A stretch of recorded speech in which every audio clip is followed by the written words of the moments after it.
We have reached the stage where the game is so rigged and unfair at such large scale, a heated voice declares. Brace yourself for an explosive debate on welfare reform as one speaker confronts the system with a shocking revelation. It's easier to get benefits than to work. Join us for this intense exchange from a leading British talk show. What do you think? Has the welfare system gone too far? Drop your thoughts in the comments below. Don't forget to like the video, subscribe to the channel, and turn on notifications to stay updated. There's a huge amount of confusion, actually, because the government's green paper set out some very sensible things that they wanted to do. They said the right to try, so that if you had been signed off and you were on long-term sick and you wanted to get back into work, but were afraid that if you did and then couldn't manage it, your benefits would be stopped and you'd be right back to the beginning. That was a really sensible reform. It is a very sensible reform, give them the right to try and don't penalise them in the process.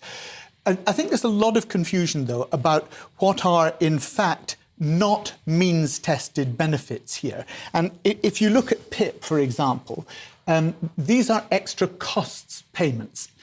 So they're not means-tested, they're needs-tested. And what we do, quite simply, is we say, look, if you're disabled and your disability costs you more simply to live because you have to have extra heating or you have extra transport costs or you have sanitary pads that you need to have and so on, all these things, we will give you enough as a society to make sure that they can't afford to live.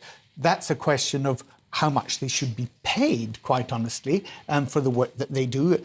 Some of them are in full-time work on universal credit, but they're not getting paid enough. So I think what the government's done now, though, is it said, OK, for existing benefits claimants, we'll keep things broadly the same, but for anybody coming new into the system on PIP, we will actually insist that it's a tighter rule. Now, that can't be right, can it? That if you have the same disability and you get that disability in 6 months' time, you won't get the benefits that somebody with that disability is getting now. So what are you saying? You don't think it goes far enough? Well, what I'm saying is I think it's very confused. Some elements of it I would vote for without a shadow of a doubt. Other elements I think are just very confused and they're very unfair. So how are you going to vote tomorrow then? Well, there's a lot of talking to be done before now and tomorrow's vote. I'll be talking more and more. I've told fair society. And just very quickly, what do you think the chances of the whole thing being pulled are?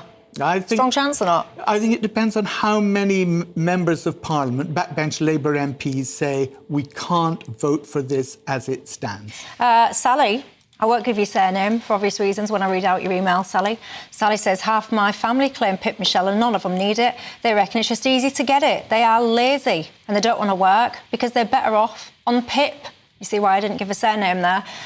Zia, what's your thought on all of this? The reform is on the side of the people who set their alarm clocks before they go to bed and who graft hard, and upon whom the tax burden in this country is at the highest level since World War II. And every time we get into this debate about benefits and disability, all of this stuff, no one ever pauses to remember and point out that all of the things we're talking about need to be paid for by somebody, and they're being paid for by ever more hours of the day of hard graft from people who set their alarm clocks and go to work. So, yes, of course, there are people who genuinely need those disability benefits and genuinely need universal credit. However, 1 in 4 now, 1 in 4 working age adults in this country, Michelle, are now claiming benefits. And there's nothing about that that's remotely A, acceptable, or B, sustainable. If Britain does not get its arms around this catastrophe of ballooning welfare spending, I am telling you, the IMF will. And it will, that had lockdowns and all of these things, they had a spike in benefit claimants and those have largely normalised. This has not happened in the United Kingdom. all of the things you just talked about there, how easy it is to get onto benefits. You go onto Reddit, go onto ChatGPT, it will tell you how easy it is, what answers to give in order to get onto these benefits programs. I was looking at TikTok. The architects, TikTok's another one. I was on TikTok and there was all these random so-called influencers encouraging people like me, i.e. the people watching that video, if you say this, you'll get this. If you say that, you'll get these points. And it was really Michelle, we have reached shocking. the stage now. We have, if the game is so rigged and unfair, at such large scale, Michelle, then eventually even good people who want to do right start to feel like they're mugs, and if they're not doing the same thing, then they're losing out. And look at Motability. 1 in 5 cars sold in the United Kingdom, rolling off forecourts, brand new, are funded by the taxpayer. And you know what sort of cars they are? Audis, BMW. Go and Google. You want to do something? Go and Google right now and type in BMW Motability or Audi Motability. Go and look at the lovely cars. No deposit, no money down, no monthly payment, and a brand new car every 3 years. And you get 3 named drivers. They actually boast about all of this. It's very glossy.